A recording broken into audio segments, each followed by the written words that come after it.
Vou apresentar o meu trabalho, intitulado Análise Freudiana da Neurose Obsessiva na Infância e suas implicações para o tratamento. Meu nome é Ana Clara Tribulato Machado, meu orientador é o Marco Antônio Rota Teixeira e nós somos da Universidade Estadual de Maringá. Esse estudo faz parte de uma iniciação científica com fomento do CNPq, que foi realizada por nós lá na Universidade Estadual de Maringá, no Departamento de Psicologia. O tema escolhido surgiu diante das dúvidas suscitadas ao longo da graduação no estudo da neurose obsessiva, principalmente nas disciplinas de psicopatologia e psicoterapia psicanalítica. E além do interesse ter surgido ao longo da graduação, a dúvida dessa pesquisa surgiu diante de alguns estudos que eu vou deixar mais claro a seguir. Bom, então a neurose obsessiva, ela começa a ser estudada por Freud em pacientes adultos especificamente. Posteriormente, com a Melanie Klein, vai ter a possibilidade do estudo da neurose obsessiva em crianças. E também com a Klein, se abre a possibilidade da neurose obsessiva ter um quadro devidamente estabelecido na infância, Então, surge essa dúvida se a neurose obsessiva pode ser devidamente estabelecida na infância, assim como é na vida adulta.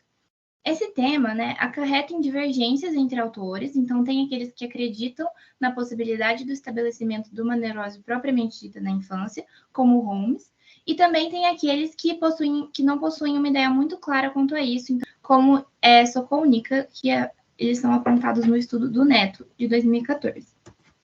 Bom, então, diante disso, surge para nós esse questionamento, se tem essa possibilidade da neurose obsessiva ser estabelecida ou não na infância. E, além disso, o que esse estabelecimento ou falta dele pode implicar para o tratamento psicanalítico. E, além disso, nós também procuramos entender se esse tipo de tratamento pode ser profilático. Então, se uma criança com neurose obsessiva for tratada na infância, se isso previne que os sintomas, que essa neurose continue na vida adulta. Bom, então, para isso, nós abordamos a etiologia da neurose obsessiva em Freud, uma vez que esse autor estabeleceu as bases para o estudo dessa neurose. Nós também realizamos uma comparação entre a visão da psicanálise e da psiquiatria, uma vez que o paradigma psiquiátrico constitui-se como hegemônico atualmente, na nossa sociedade.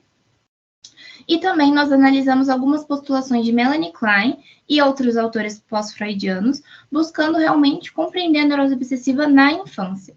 Então, ademais, nós apresentamos a visão de diferentes autores sobre o tema e expusemos como que se dá o tratamento psicanalítico com crianças em Klein, já que ela é a principal referência. Então, nós buscamos Klein porque ela é a partir dela que o tratamento se torna possível, que a análise de crianças se torna possível. Além disso, nós observamos que, na atualidade, nós vivemos em um período de grande profusão de diagnósticos dos indivíduos, que se estende para as crianças. E nesse trabalho, nós analisamos como que a sociedade lida com esse demasiado número de diagnósticos. E nós vimos que esse fenômeno traz consigo uma medicalização em excesso. Então, aquilo que é visto como sintoma, aquilo que sai do padrão, aquilo que é visto como anormal, deve ser tratado, medicado, erradicado. Então, por isso que nós vimos que acontece essa medicalização em excesso por conta dos padrões que são estabelecidos também por nossa sociedade.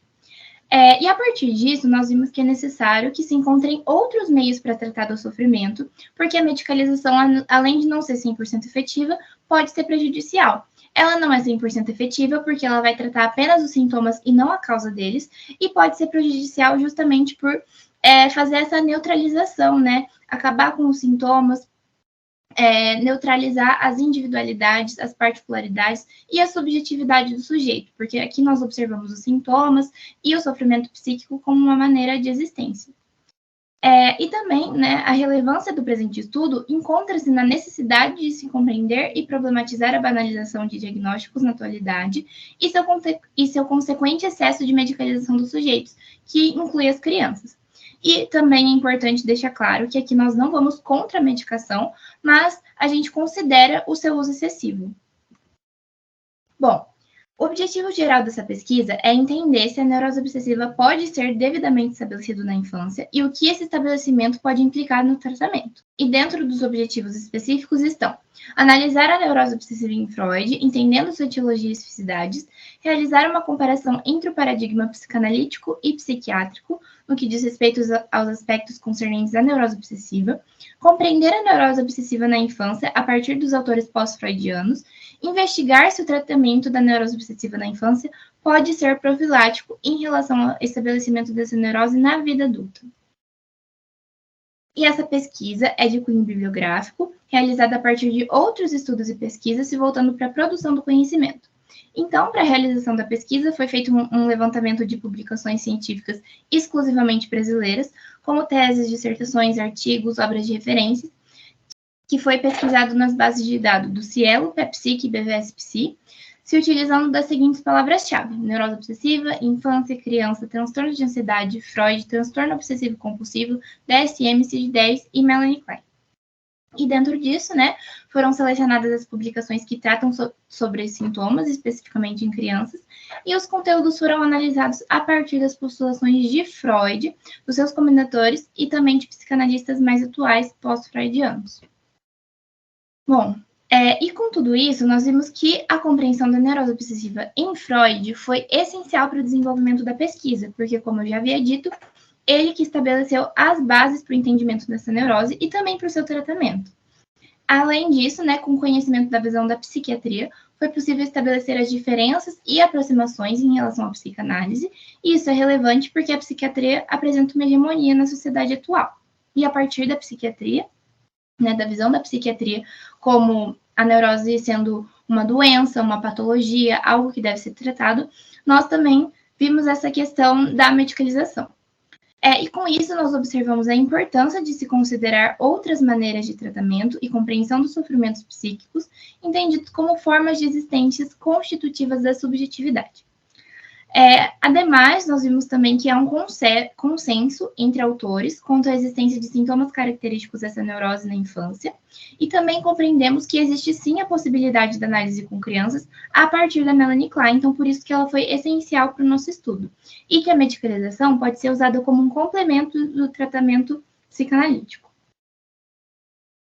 Esse estudo nos proporcionou esclarecimentos, né, quanto à nossa pergunta, né, quanto ao questionamento sobre quais são os desdobramentos da existência ou não de um quadro estabelecido da neurose obsessiva na infância. E, com isso, nós pudemos constatar que há um consenso quanto à existência dos sintomas, mas não há um consenso quanto o entendimento de se é realmente possível ou não o estabelecimento propriamente dito, né, da neurose obsessiva na infância. Porém, o que mais se mostrou relevante nessa pesquisa é que, apesar de não ter esse consenso, né, essa concordância entre autores de se a neurose é realmente estabelecida na infância, há a possibilidade do tratamento, né? E, além disso, esse tratamento é eficaz, então pode ajudar a criança na diminuição do seu sofrimento, na diminuição dos sintomas, e isso pode evitar a medicalização em excesso que controla as subjetividades. Porém, nós observamos que não existem conclusões claras quanto à profilaxia do tratamento. Então, não significa se uma criança for tratada, né, na infância, que isso vai impedir que ela tenha esses sintomas, que ela tenha neurose obsessiva na vida adulta. Porque também nós entendemos a neurose como uma forma de existência, como uma forma que o sujeito encontra de lidar com o mundo. E eu quero agradecer ao CNPq pela bolsa concedida, que tornou esse estudo possível, que foi muito importante para a minha formação acadêmica. Agradeço também ao meu orientador e agradeço à UniOeste por possibilitar a realização dessa apresentação. E essas são as nossas referências. Obrigada.